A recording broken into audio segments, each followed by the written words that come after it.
Jaya Radha Madhava Punya Bihari.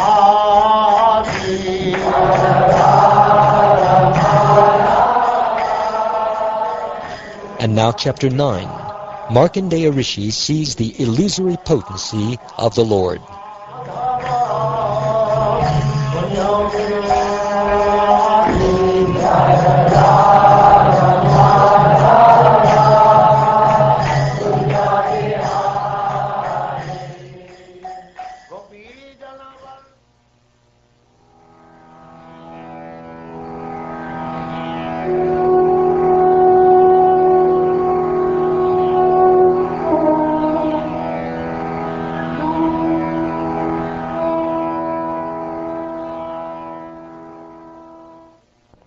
Sutta Goswami said, "The Supreme Lord Narayan, the friend of Nara, was satisfied by the proper glorification offered by the intelligent sage Markandeya.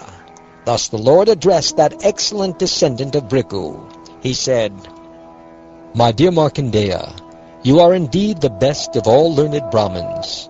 You have perfected your life by practicing fixed meditation upon the Supreme Soul, as well as by focusing upon me, your undeviating devotional service, your austerities, your study of the Vedas, and your strict adherence to regulative principles. We are perfectly satisfied with your practice of lifelong celibacy. Please choose whatever benediction you desire, since I can grant your wish. May you enjoy all good fortune.' O Lord of Lords, all glories to you. O Lord Achyuta, you remove all distress for the devotees who surrender unto you. That you have allowed me to see you is all the benediction I want." Such demigods as Lord Brahma achieved their exalted positions simply by seeing your beautiful lotus feet after their minds had become mature in yoga practice. Yet now, my Lord, you have personally appeared before me.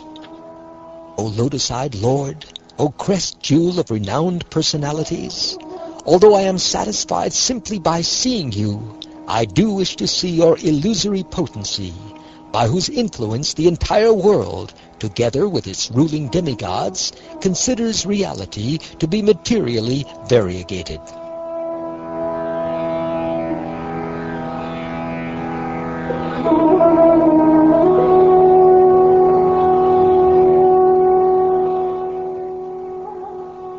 O wise Shonaka, thus satisfied by Markandeya's praise and worship, the Supreme Personality of Godhead, smiling, replied, "So be it," and then departed for his hermitage at Badarik Ashram. Thinking always of his desire to see the Lord's illusory energy, the sage remained in his ashram, meditating constantly upon the Lord within fire, the sun, the moon, water, the earth, air, lightning, and his own heart, and worshipping him with paraphernalia conceived in his mind. But sometimes, overwhelmed by waves of love for the Lord, Markandeya would forget to perform his regular worship. O Brahmin Shonaka, best of the Bhrigus, one day while Markandeya was performing his evening worship on the bank of the Pushpabhadra, a great wind suddenly arose.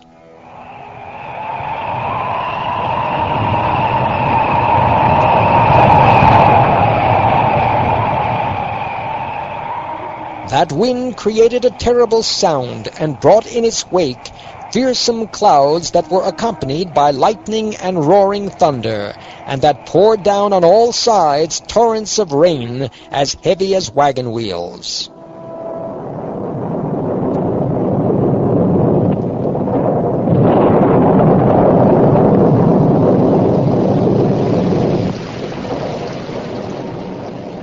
Then the four great oceans appeared on all sides, swallowing up the surface of the earth with their wind-tossed waves. In these oceans were terrible sea monsters, fearful whirlpools, and ominous rumblings. The sage saw all the inhabitants of the universe, including himself, tormented within and without by the harsh winds, the bolts of lightning, and the great waves rising beyond the sky. As the whole earth flooded, he grew perplexed and fearful.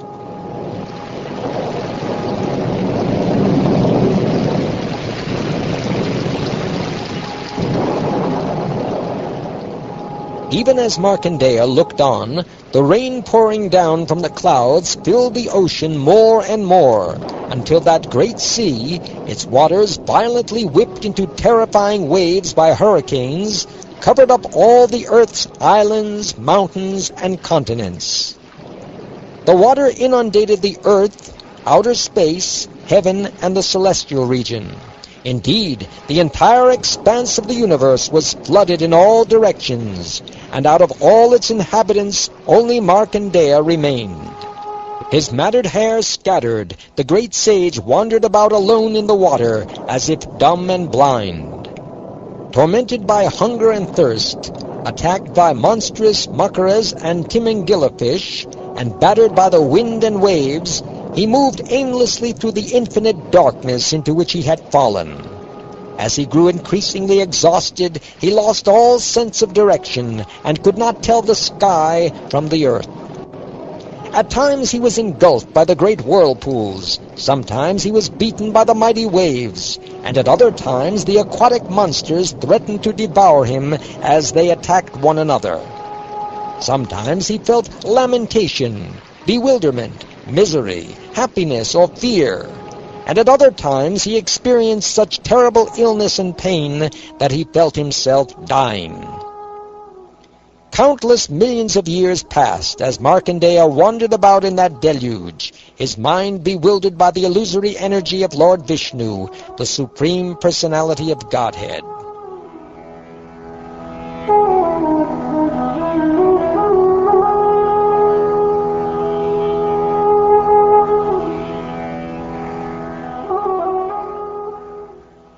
Once, while wandering in the water, the Brahmin Markandeya discovered a small island upon which stood a young banyan tree bearing blossoms and fruits.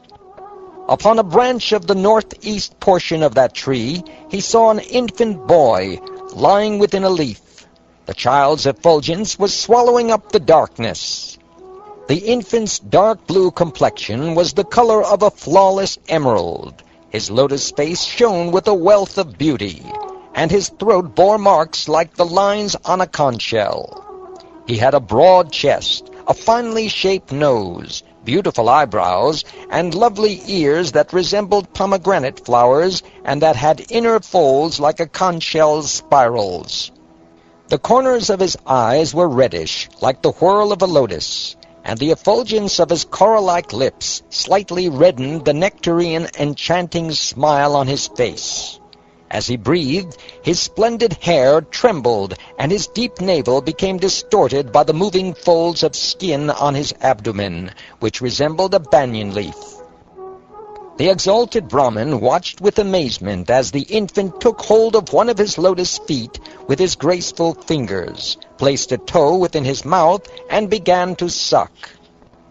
As Markandeya beheld the child, all his weariness vanished. Indeed, so great was his pleasure that the lotus of his heart, along with his lotus eyes, fully blossomed, and the hairs on his body stood on end. Confused as to the identity of the wonderful infant, the sage approached him. Just then the child inhaled, drawing Markandeya within his body like a mosquito. There the sage found the entire universe arrayed, as it had been before its dissolution. Seeing this, Markandeya was most astonished and perplexed.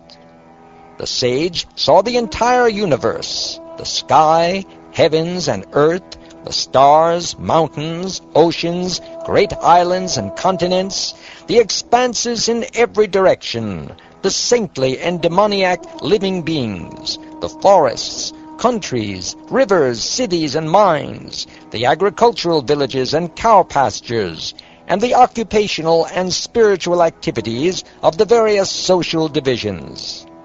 He also saw the basic elements of creation, along with all their byproducts, as well as time itself, which regulates the progression of countless ages within the days of Brahma.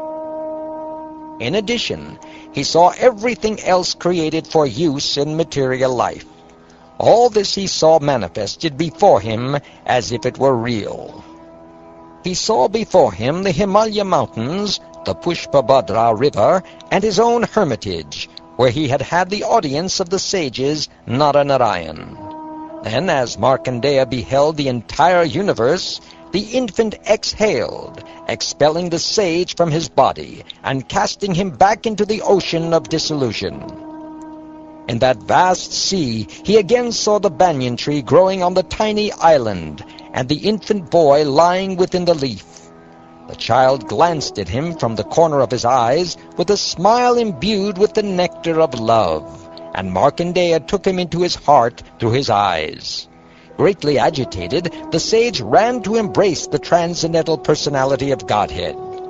At that moment, the Supreme Personality of Godhead, who is the original master of all mysticism and who is hidden within everyone's heart, became invisible to the sage, just as the achievements of an incompetent person can suddenly vanish. After the Lord disappeared, O Brahmin, the banyan tree, the great water, and the dissolution of the universe all vanished as well, and in an instant Markandeya found himself back in his own hermitage just as before.